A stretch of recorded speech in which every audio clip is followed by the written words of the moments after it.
Nous vous saluons tous au nom de notre Seigneur Jésus-Christ. Prenons nos Bibles avant de faire le petit commentaire et après on peut commencer à dire ce que Dieu a mis dans nos cœurs.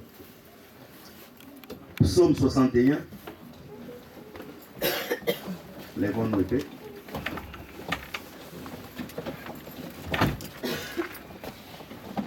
Psaume 61, verset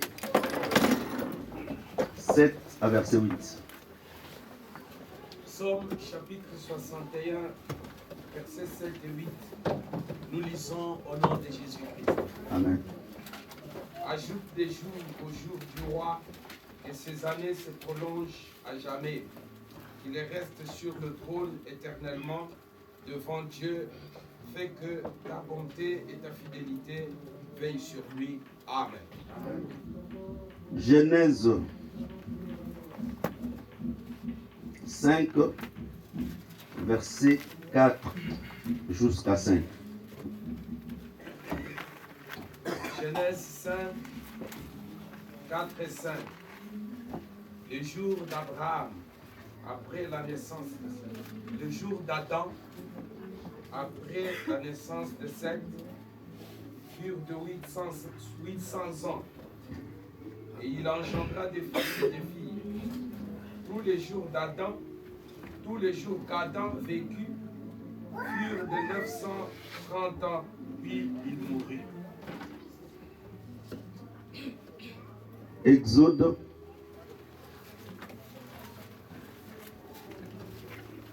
20, Exode 21.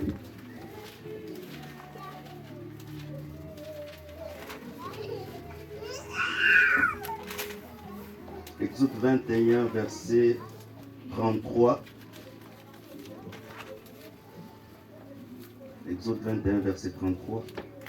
Si un homme met à découvert une citerne, ou si un homme en creuse une et ne la couvre pas, qu'il y tombe un bœuf ou un âne, le possesseur de la citerne payera au maître la valeur de l'animal en argent et aura pour lui l'animal mort.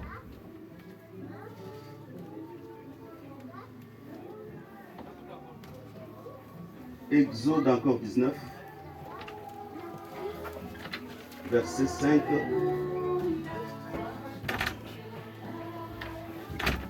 Maintenant, si tu écoutes ma voix et si tu gardes mon alliance, vous m'appartiendrez entre tous les peuples, car toute la terre est à moi. Deutéronome 29,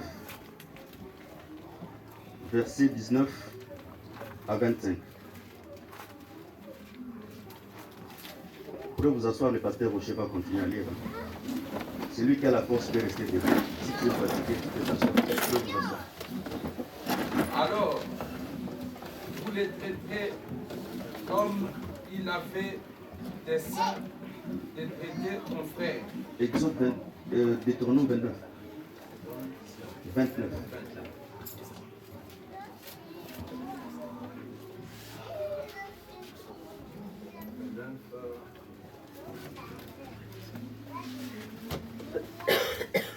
Deutéronome 29, verset 19 à 25.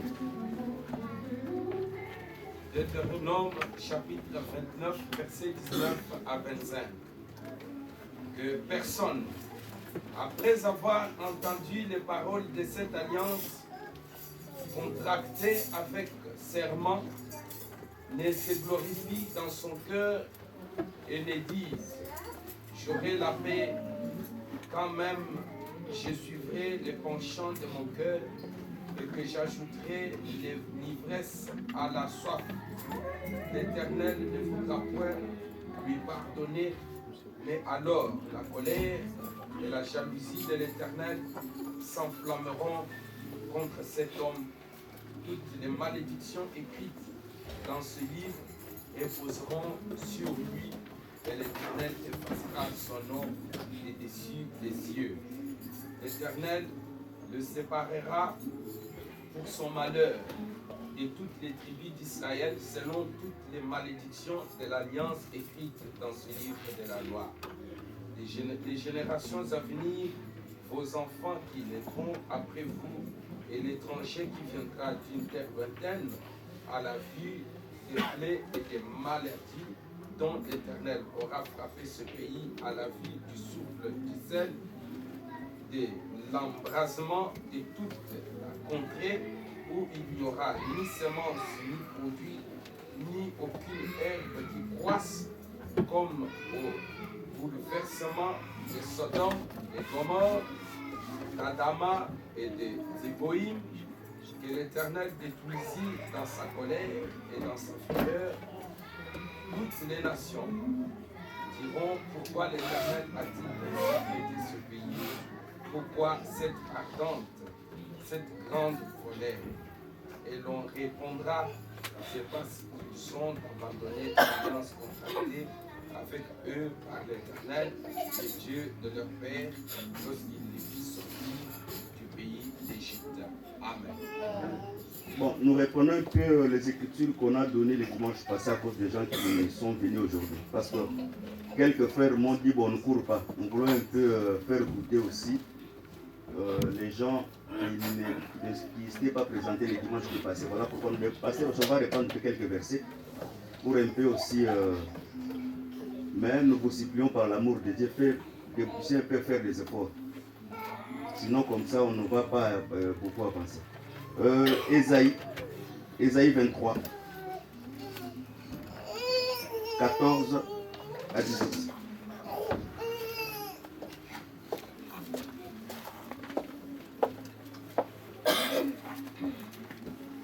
Ésaïe 23, 14 à 18.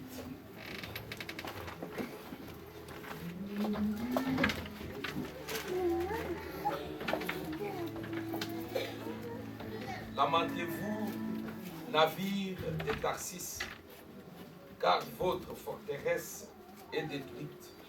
En ce temps-là, Tyr tombera dans l'oubli 70 ans. C'est que dure la vie d'un roi. Au bout de 70 ans, il en sera des tirs, comme de la prostituée dont parle la chanson. Prends la harpe, parcours la ville prostituée qu'on oublie, joue bien, répète tes chants, pour qu'on se souvienne de toi. Au bout de 70 ans, l'Éternel visitera Tyr et elle retournera à son salaire impur. Elle se prostituera et tout le royaume de la terre sur la face du monde. Mais son gain et son salaire impur seront consacrés à l'Éternel.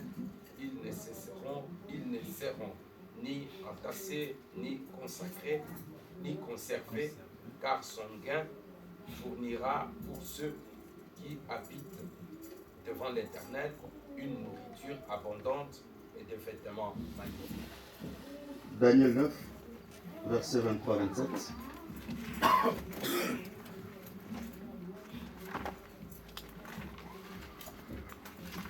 Daniel, chapitre 9, verset 23.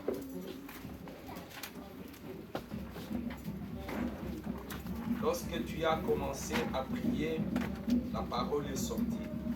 Je viens pour te l'annoncer, car tu es un bien-aimé. Sois attentif à la parole et comprends la vision. 70 semaines ont été fixées sur ton peuple et sur ta ville sainte, pour faire cesser les transgressions, et mettre fin au péché, pour expier l'iniquité et amener la justice éternelle, pour sceller la vision du prophète et pour oindre le Saint des Saints. Sache-le donc et comprends. Et puis le moment où la parole a annoncé que Jérusalem sera répartie jusqu'à loin au conducteur, il y a 7 semaines, dans 62 semaines, les places et les fossés seront répartis, mais en des temps fâcheux. Romains 8, verset 18 à 23. Je crois que les restes des versets, on va commencer à citer avec la bouche et vous, les gens qui n'étaient pas, ils pouvaient facilement noter. Sinon, on va prendre beaucoup de temps. Là, on manquera le temps un peu d'expliquer la parole des gens. Romains 8, 18, 23.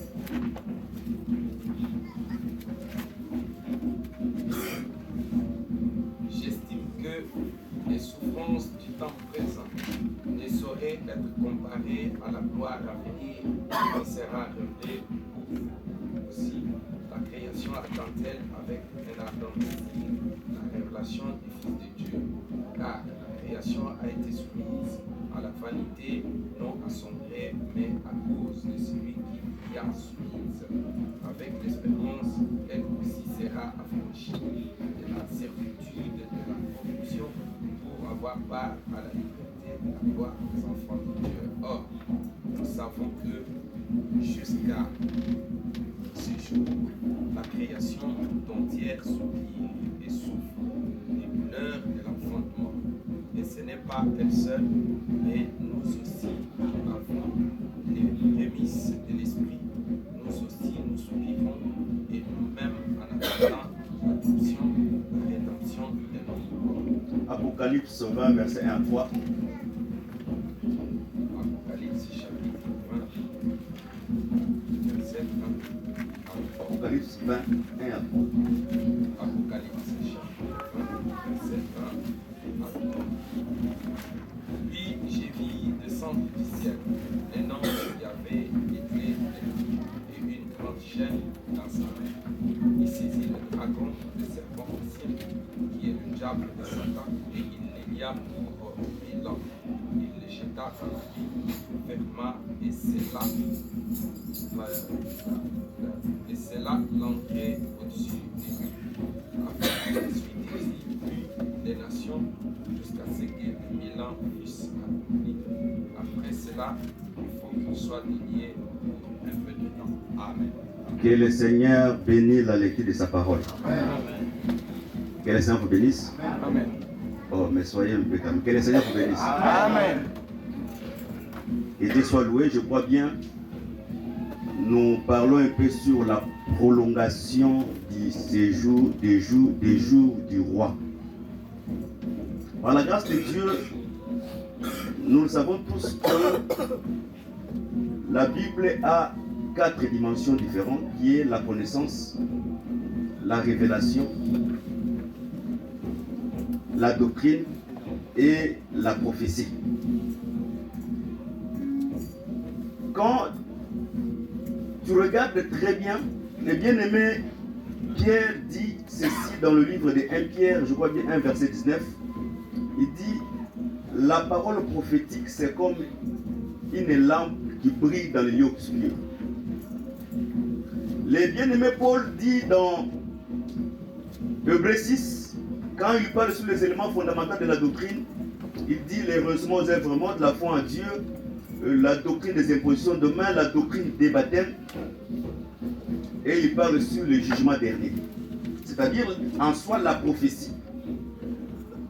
C'est aussi un point très important dans l'Église, que l'Église doit avoir la connaissance de la prophétie. Parce que il y a une toute petite différence entre la prophétie, la doctrine et la connaissance. Parce que dans la prophétie, il n'y a pas l'ombre. La prophétie, c'est Dieu dans la marche et dans le temps. Mais dans la révélation, on peut avoir l'ombre. Dans la révélation, on peut avoir aussi... dans la connaissance, on peut avoir aussi l'ombre. Mais dans la prophétie, c'est Dieu qui marche dans le temps. Voilà pourquoi, souvent, la prophétie, il marche ensemble avec la doctrine. Nous avons dit le dimanche,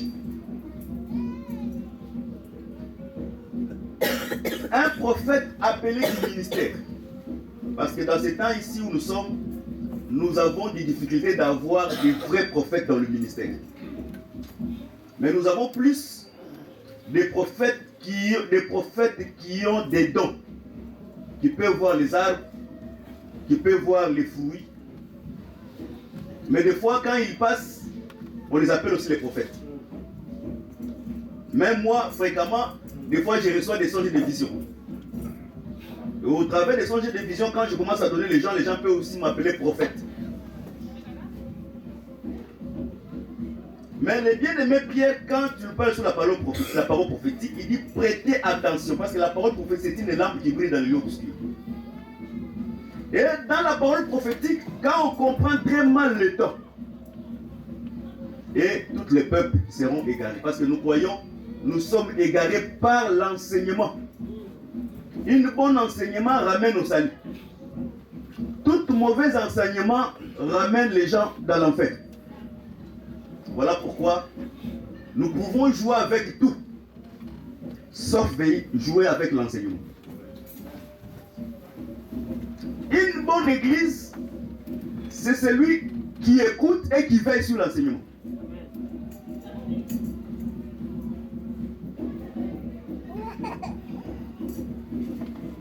Quelques poignées de prophètes que nous avons, parce que j'avais dit dans l'évangile éternel, nous avons la difficulté d'avoir les prophètes. Nous en avons quelques-uns, quelques-unes. Quelques poignées de prophètes que nous avons, quand tu l'écoutes, tu sens qu'en lui, il n'y a pas l'accent prophétique. Il y a des gens qui ont porté le nom du prophète, mais en eux, il n'y a pas l'accent prophétique.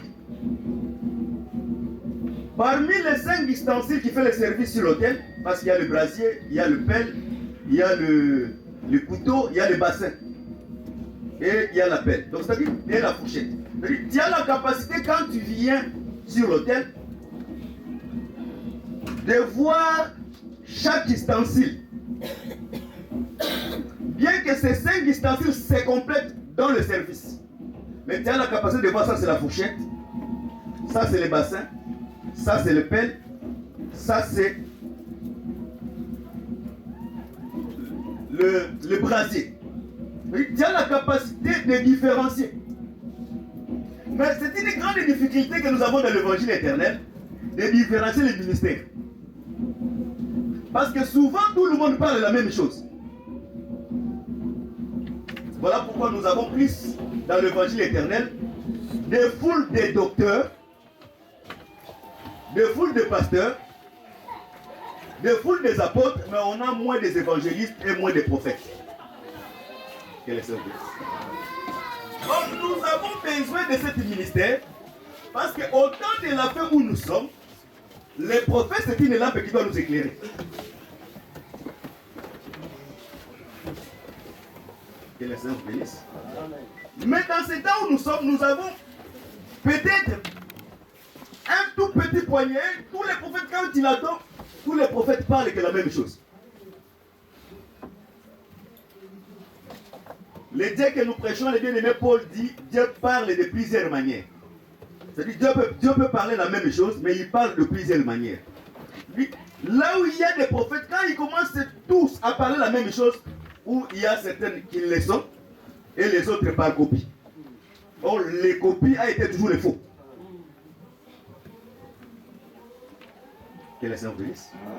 Et là où il y a les prophètes dans l'église, pour savoir que nous avons un prophète dans l'église, la crainte de Dieu doit régner dans cette église. Parce que les prophètes nous permettent de nous révéler les signes des temps de la fin. Et au travers de ces signes, nous avons des yeux de voir comment on est en train de se conduire sur la terre comme étant le temps de notre pèlerinage. Parce que nous ne voulons pas que les gens oublient que tout le monde passera. Celui qui n'a pas écouté cette parole et il n'a pas retenu, il passera. Même s'il ne passe pas aujourd'hui, demain il passera. Quels sont bénissent. C'est-à-dire, le prophète, il a la capacité de nous donner les yeux pour voir les temps.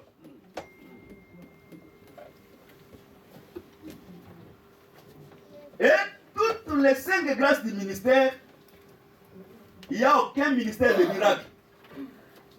Il n'y a aucun ministère de prophétie. Et toutes les 5 grâces du ministère, ce sont le ministère de la parole.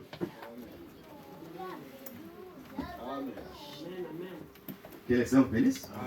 Comme souvent, on dit non, prêcher ça c'est pour vous les docteurs. Prêcher ça c'est pour vous les apôtres. Moi l'évangéliste c'est seulement prendre les gens à l'extérieur, ramener ce succès. Non, non. Toutes les ustensiles, ils ont le même service sur l'autel. Mais chaque ustensile fait son service au temps. C'est ça que nous appelons la complémentarité. Pour que l'offrande monte sur l'autel, il faut que toutes les 5 ustensiles fassent leur service. Que les saints bénissent. Voilà pourquoi, par carence des prophètes, des fois nous avons les difficultés de saisir les temps. Les gens oublient.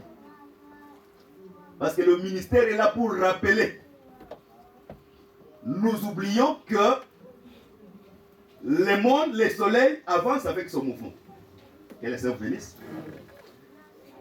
Nous avons commencé à dire que Dieu, premièrement, il a créé Adam.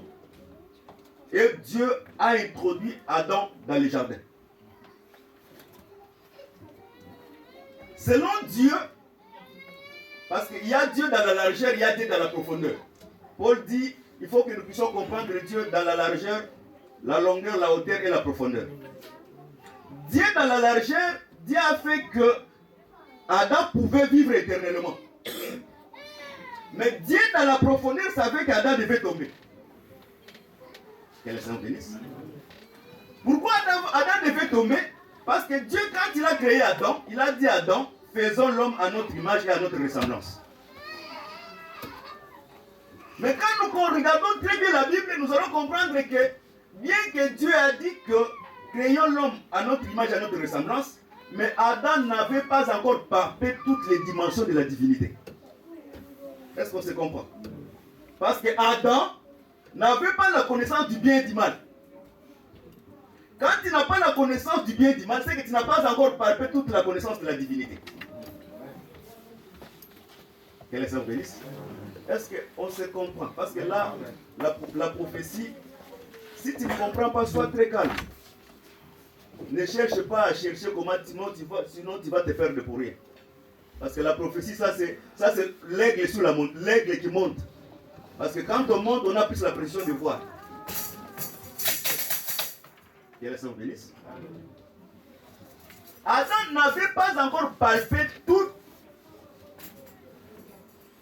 la connaissance de la divinité. Parce qu'Adam était gardien. Un gardien, c'est-à-dire Adam était un prophète. Ézéchiel 33, on met un gardien pour garder la ville. C'est-à-dire Adam était un gardien, c'est qu'Adam était un prophète. Adam était un semeur, c'est-à-dire Adam était un homme. Oh, parce que Dieu aussi, le Dieu que nous prêchons, Dieu aussi c'était un homme. Mais Adam n'avait pas encore palpé la dimension d'avoir la connaissance du bien et du mal.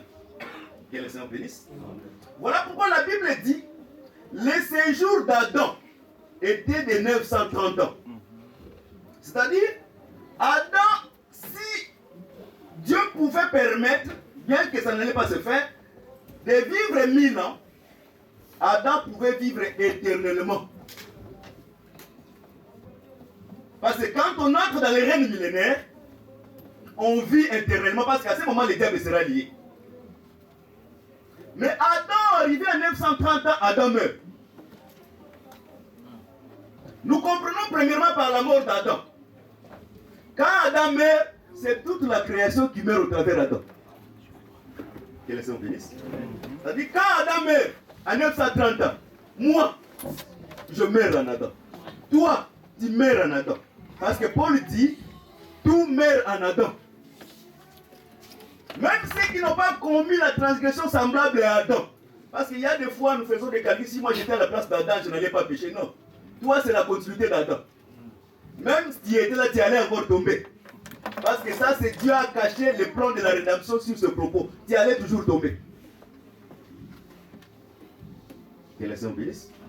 Voilà pourquoi David dit dans le psaume que l'Éternel ajoute les jours au jour du roi. C'est-à-dire, si on ajoute les jours au jour du roi, le trône du roi sera éternel. C'est-à-dire, il manquait à Adam 70 ans pour que Adam entre dans les règnes millénaires. Parce que dans les millénaires, il n'y a pas le péché. Voilà pourquoi quand nous prêchons comme ça, nous devons aussi mettre les balustrades de la doctrine. Nous devons aussi parler de la doctrine. C'est là où nous disons que les bien-aimés, le Branhamisme, ce sont dans le faux. Pourquoi? Parce que il y a certaines sectes de Branham qui disent déjà qu'ils sont entrés dans les millénaires. Or, quand on est dans les millénaires, il n'y a pas le péché. Quand il y a encore le péché, c'est-à-dire que tu n'as pas encore atteint le millénium. Parce que l'homme du péché, c'est le diable. Quand le diable est lié, il n'y a pas le péché. Mais quand il y a encore le péché, c'est-à-dire que le diable n'est pas lié. Parce que nous croyons aujourd'hui Même si nous avons cru, mais dans cet état où nous portons, il y a encore une part de la faiblesse que nous manifestons.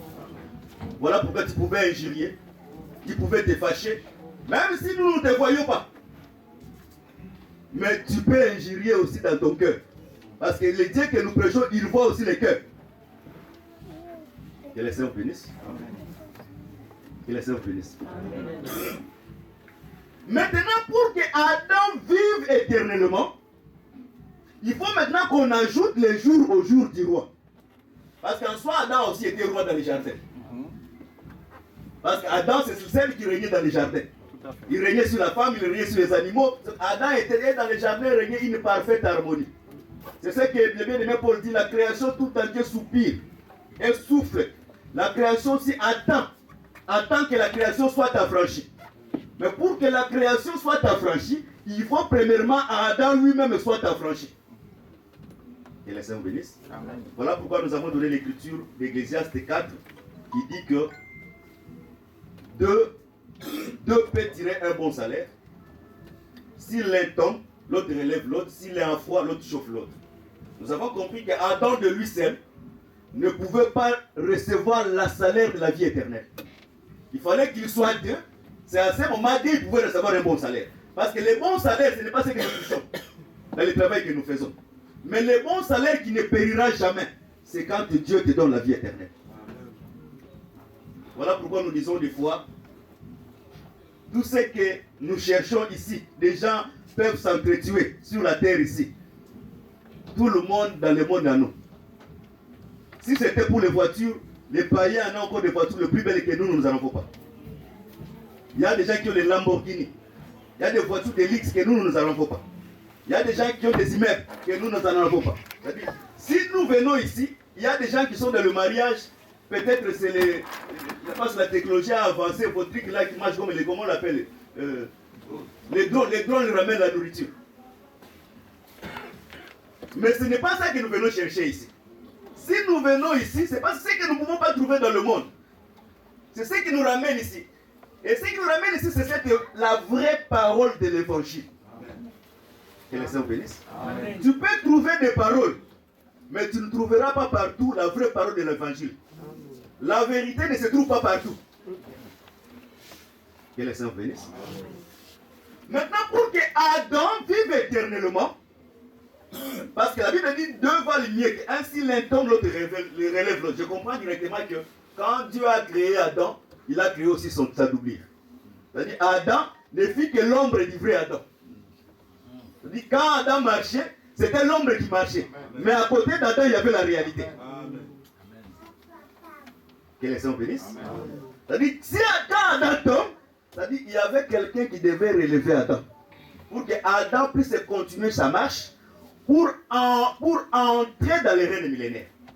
Mais pendant que Adam devait compléter les 70 ans, Dieu aussi dans ses calculs, il a fait que les rois de Tyr aussi règnent pendant 70 ans. Que les saints bénissent. Or, quand nous parlons du roi de Tyr, nous voulons parler du diable dans le langage un peu clair et le langage un peu terre à terre facile. Les rois de Tyr, c'est le diable qui doit régner aussi 70 ans. Mais Adam, pour qu'il rentre dans le règne millénaire, il faut que le second Adam, parce que la Bible dit le premier Adam c'est une âme vivante, et le second Adam c'est un esprit vivifiant. C'est-à-dire le second Adam, il est venu pour vivifier le premier Adam, afin qu'il puisse continuer sa marche pour entrer dans le règne millénaire. Voilà pourquoi nous disons ceci. Tel que nous sommes réunis, quelqu'un qui est sans Christ, quels que soient ses efforts, il ne peut pas entrer dans la vie éternelle. Parce que c'est Christ qui est le second Adam, qui vient habiter en nous pour nous donner la force d'entrer dans le règne millénaire. Voilà pourquoi nous disons ceci, dans cet évangile. Si quelqu'un de lui-même, il dit qu'il ne pêche pas, nous comprenons que c'est un vrai péché. Et nous comprenons que c'est un grand menteur. Pour ne pas pécher, il faut que celui qui a vaincu le péché vienne habiter en toi. S'il habite en toi, il donnera maintenant cet corps de la chair qui était mort la force de vivre parfait et d'entrer dans le règne éternel. C'est ce que nous appelons les œuvres de l'homme qu'on doit trouver chez la femme. Voilà pourquoi nous avons dit que la femme ne revêt que les œuvres de son mari. Quand on voit la femme, on doit avoir la pensée de son mari dans la femme. Ça, c'est la plus belle femme. Que les Seigneur bénisse. Mais nous avons encore dit ceci. Quand Dieu a dit à Adam que tu mangeras de tous les arbres des jardins, mais à ce qui concerne l'arbre qui est au milieu, tu n'en mangeras pas parce que le jour que tu en mangeras, tu mourras. Cette parole que Dieu avait donnée à Adam, c'était toute une parole d'alliance. Est-ce qu'on se comprend?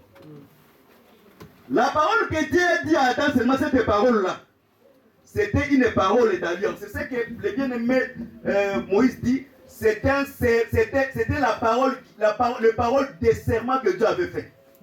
C'est-à-dire, Adam pouvait vivre dans le jardin en respectant l'alliance que Dieu a fait avec lui. Parce que nous comprenons, depuis Adam jusqu'à Moïse, la mort était encore sur la terre. Or, quand nous parlons d'Adam à Moïse, c'est-à-dire, nous voulons dire seulement que depuis Adam jusqu'à Moïse, la loi était sur la terre. Que les saints bénissent. C'est-à-dire, quand Dieu a dit seulement cette parole, c'était la parole de l'alliance que Dieu avait faite. Je vais répondre, c'est une question qui te dépose déjà dans la tête. Parce que tu dis ceci.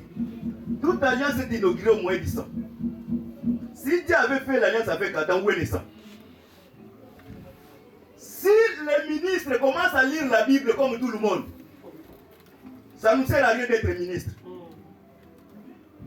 Le ministre doit lire la Bible autrement pour permettre de réunifier les Écritures pour leur donner la vie. Parce que le Dieu que nous vous prêchons, Dieu a parlé dans la Bible comme étant un prophète. Un prophète, c'est celui qui parle par-ci, par-là. Et le ministère qui est la bouche, c'est pour regrouper les Écritures. Que les saints bénissent. Voilà pourquoi tu verras que quand Adam a péché, Dieu a revêtu Adam de la chair de l'animal. De la peau. Or, quand nous voulons chercher quel est l'animal que Dieu a revêtu Adam, en lisant très bien la Bible, nous allons comprendre les bien-aimés prophètes dit l'agneau c'est pour te vêtir. Amen. C'est par là que nous comprenons, quand nous voyons seulement l'agneau, nous comprenons que le sang a coulé. Parce que l'agneau c'est l'animal du péché. C'est par là que nous comprenons que la loi c'était une alliance que Dieu avait fait avec Adam. Or, Dieu faisant l'alliance avec Adam. Pour les gens qui sont venus aujourd'hui, je m'excuse déjà, je ne veux pas que vous soyez scandalisés. Mais soyez calmes. Si même tu ne comprends pas aujourd'hui, venez dans les jours à venir, tu vas comprendre.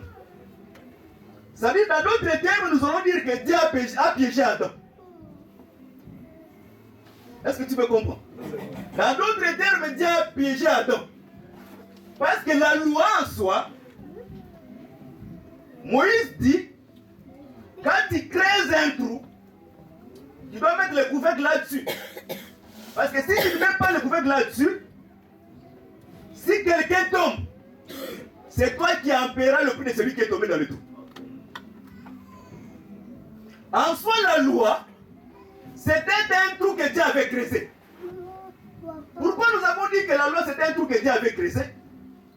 Parce que Dieu savait très bien que la loi était spirituelle, mais Adam était un homme charnel. Que les saints bénissent. Or, l'homme charnel ne peut pas vivre la loi de Dieu. C'est ce que Paul dit dans Romains 7. Moi, je suis charnel, la loi est bonne, mais la loi est spirituelle. Or, le bien-aimé Paul dit dans 1 Corinthiens 15, le premier Adam était terrestre et le second était céleste. C'est-à-dire, en soi, Dieu voulait seulement dire que le premier Adam était charnel. Or, un homme charnel, la loi qui était spirituelle, l'homme charnel ne pouvait pas mettre la loi en pratique.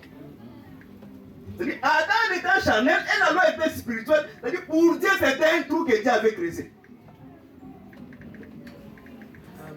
Donc, en soi, dans la profondeur de la prophétie, nous comprenons que Dieu savait très bien qu'Adam devait tomber. Parce qu'en donnant à Adam la loi, Adam devait tomber. tombé, maintenant c'est lui qui a creusé les trous. C'est lui qui devait payer le prix. C'est celui qui a creusé les trous. Tout à fait. Que les Seigneur bénisse. Moïse dit œil pour œil, Dent dent pour dent, vie pour vie. C'est-à-dire, si tu as arraché quelqu'un la vie, tu dois payer aussi la vie. Est-ce qu'on se comprend jusque-là? Si tu ne comprends pas, tu fais seulement les doigts, on cherche comment te faire comprendre. Parce que si on rate ce décollage-là, on est perdu. Que les Seigneur bénisse. C'est-à-dire, comme Dieu a creusé les trous, Dieu aussi devait payer les prix. Parce qu'Adam était tombé dans le trou. C'est pas là je peux seulement dire facilement que. Je vais seulement dire facilement que. Le jour que Dieu a donné à Adam la loi, Dieu a tué Adam. C'est ça. Ça, ce n'est pas moi, c'est Paul qui dit dans Romains 7. Paul dit ceci. Quand j'ai eu la connaissance de la loi, moi j'étais mort. Dans d'autres termes, la loi que Dieu a donnée à Adam, Dieu a tué Adam. Dieu a tué Adam.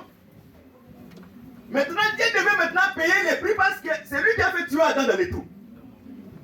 Pour payer les prix, Dieu prend encore l'animal. Il paye encore la vie de l'animal, le prix pour relever Adam. Et en soi, Dieu a tué et Adam et l'animal. Si on comprend directement, dans le jardin, Dieu a retiré un jour. Tout à fait. Quel Saint Félix? Là, beaucoup n'ont pas compris. Bon, on va un peu descendre pour les autres. Dieu, premièrement, dans l'évangile, nous prêchons que Dieu n'a pas créé 7 jours. Dieu a créé un jour, mais il s'est répété 7 fois. Tout à fait. C'est-à-dire, quand Dieu a créé seulement le premier jour, Dieu a créé toute la création. Dieu s'est répété un jour, un jour, un jour, un jour. Mais arrivé le 6e jour, la Bible dit Dieu créa l'animal et Dieu créa l'homme. C'est-à-dire, premièrement, Dieu a créé l'animal et Dieu a créé l'homme. C'est-à-dire, le 6e jour en soi, c'est l'animal et l'homme. Maintenant, quand Dieu tue Adam, maintenant, Dieu ne peut pas hésiter pour payer maintenant le prix des trous qu'il a creusé. Il devait, parce que la vie de l'animal se trouve dans le sang. Comme il devait remplacer la vie d'Adam. Là, est-ce que je peux encore revenir, parce que des fois les enseignements que nous avons reçus, ça nous permet aussi de bien marcher. Ça nous a été prêché ici par le docteur Kalo. Il faut enlever l'esprit. Quand on parle de docteur Kalo, nous parlons de docteur Kalo, le ministère reste sain. Parce que le vêtement du ministère ne se suit pas. Nous ne parlons pas de l'homme, mais nous parlons du ministère. Il nous a été prêché ici. Chaque animal a un emblème. Quand on voit seulement les lions, nous savons que ou c'est la guerre, ou c'est la terreur. Mais quand on voit l'agneau, nous savons qu'il y a la douceur, il y a le sacrifice. Parce que l'agneau, il s'est porté garant. Là, pas ici, mais là. Il s'est porté garant. Quand quelqu'un pêche, remplace-moi à la place du péché de l'homme. Et à chaque fois, quand l'homme péchait, voilà, quand l'homme péchait, quand tu vois seulement quelqu'un passer avec l'agneau, sache-le que le péché est là. Le rôle du sang de l'agneau, c'est ôter le péché. Est-ce qu'on sait comment? Maintenant, pour remplacer la vie, Dieu a remplacé la vie de l'animal. Comme Dieu a remplacé la vie de l'animal, c'est-à-dire Dieu a retiré un jour de la création.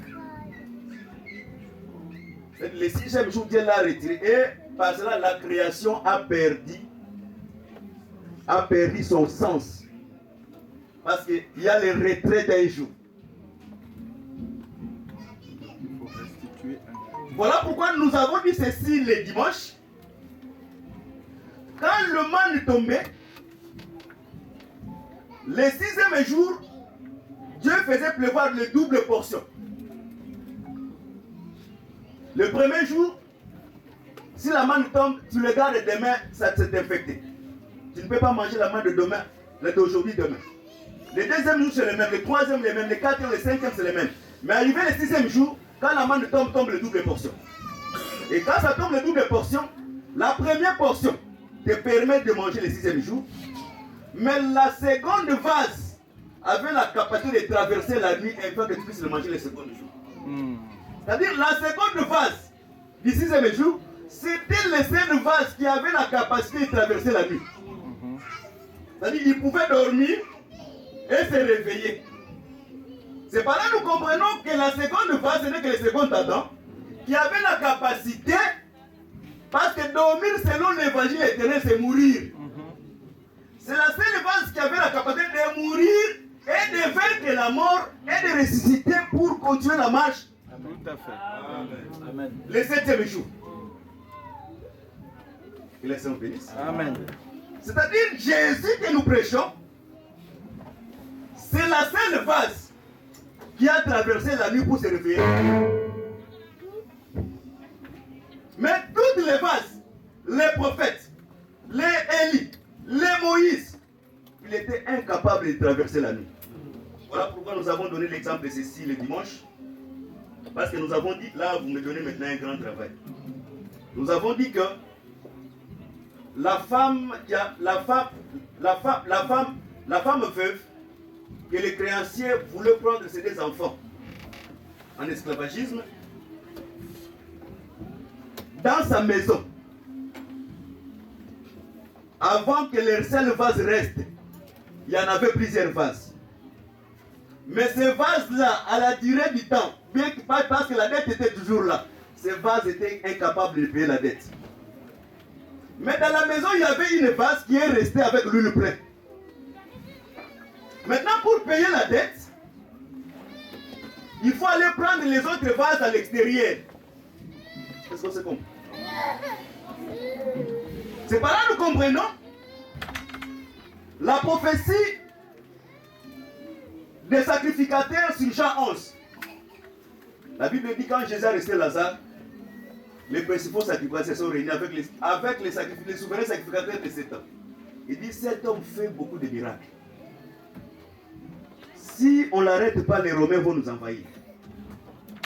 Maintenant, il est important que quelqu'un meure pour regrouper tous ceux qui étaient dispersés dans un seul corps. C'est par là que nous comprenons que, au travers des péchés d'Adam, tout le monde était dispersé. Maintenant, pour que la dette soit payée, on doit réunir toutes les vaches qui sont à l'extérieur dans une seule maison. Quand nous parlons de la maison, nous voulons parler du corps. C'est-à-dire tous ceux qui étaient perdus en Adam, tous les gens sont réunis en Christ. Et nous avons aussi soulevé un tout petit point. Nous savons que nous tous, nous sommes des créatures de Dieu. Mais tout le monde n'est pas fils de Dieu. Est-ce que c'est comprend? Amen. Tout le monde est créature de Dieu. Mais tout le monde n'est pas fils de Dieu. Tout le monde est fils d'Adam. Mais tout le monde n'est pas postérité d'Adam.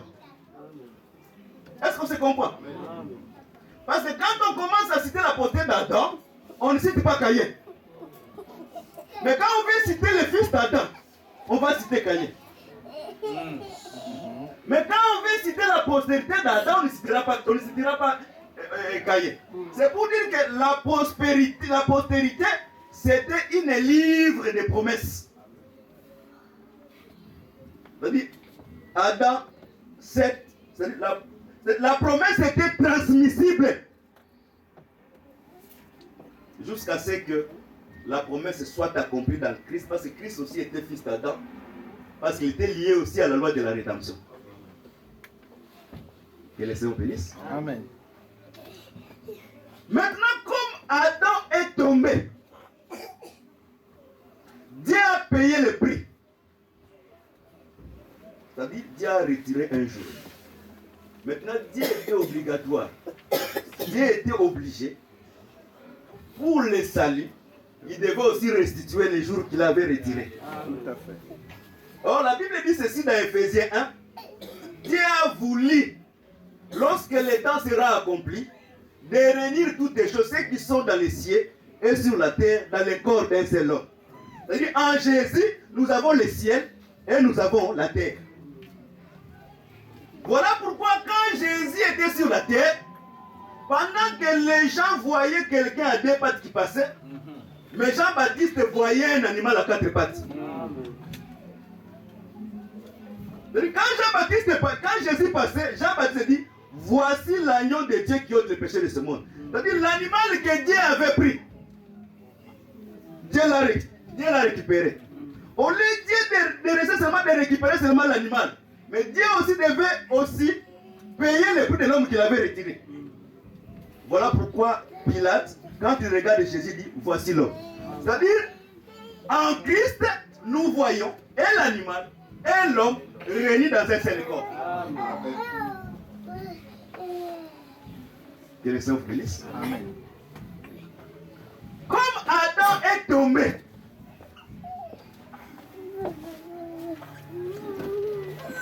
Moïse dit, Dieu, sa miséricorde dure jusqu'à la 1000e génération. Pour les gens qui gardent son alliance. Mais quand il ne garde pas son alliance, Dieu agit avec une forte représailles. Comme Adam n'a pas gardé l'alliance, bien que c'est Dieu qui l'avait piégé, Dieu devait se conformer à sa propre parole. Parce que Dieu, pour chasser Adam, il devait avoir une écriture pour chasser. Dieu ne pouvait pas chasser Adam sans avoir une écriture.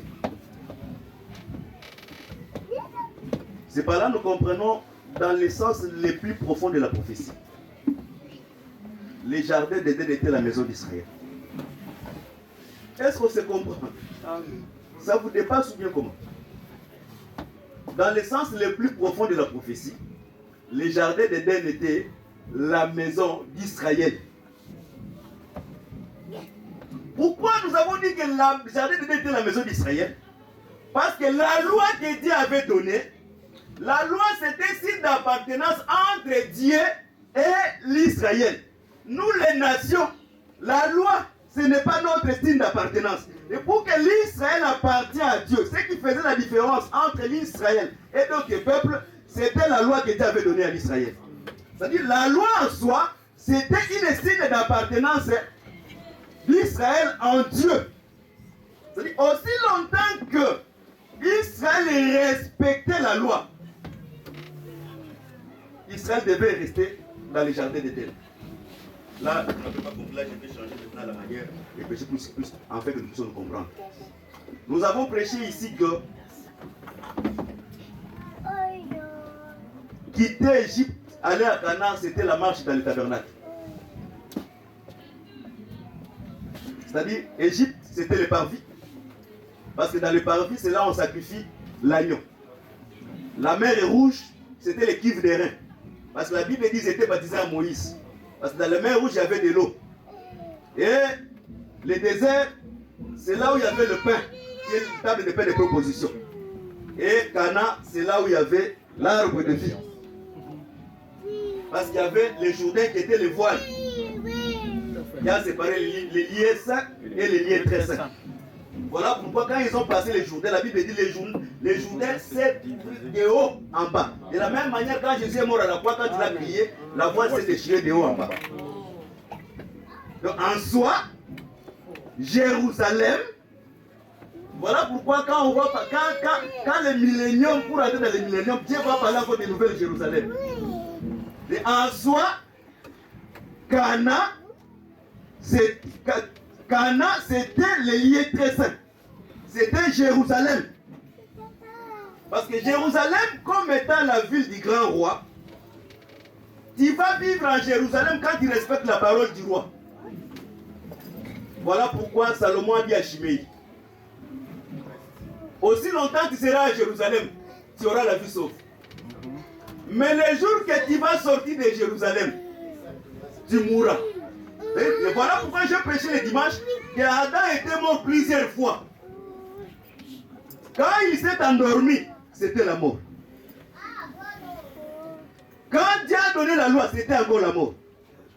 Quand Dieu les chassa, bien qu'il vivait dans la chair comme ça, c'était là. Parce que tout homme séparé de Dieu, c'était un homme mort. Est-ce que c'est comprend? Je vais donner une écriture là-bas d'avancer. Un jour, les disciples, il y avait un mort qui passait. Les disciples ont demandé à Jésus, laisse-nous aller enterrer les morts. Jésus répond, laisse les morts enterrer les morts. C'est-à-dire, ils transportaient un mort, mais eux-mêmes aussi étaient des morts. Pourquoi ils étaient des morts? Parce que c'est tout celui qui était dans le temps d'Adam. Quand Adam était mort, la personne qui se trouve dans les tentes, lui aussi devient impie. Est-ce qu'on se comprend? Nombre 19. Ah là, ça sera maintenant. Voilà, la prophétie maintenant c'est Nombre 19. La Bible dit ceci. Si quelqu'un meurt dans une maison, toi qui se trouves dans cette maison, pendant que la personne est morte, tu deviens impie. La maison que nous parlons, c'est le corps. Le corps,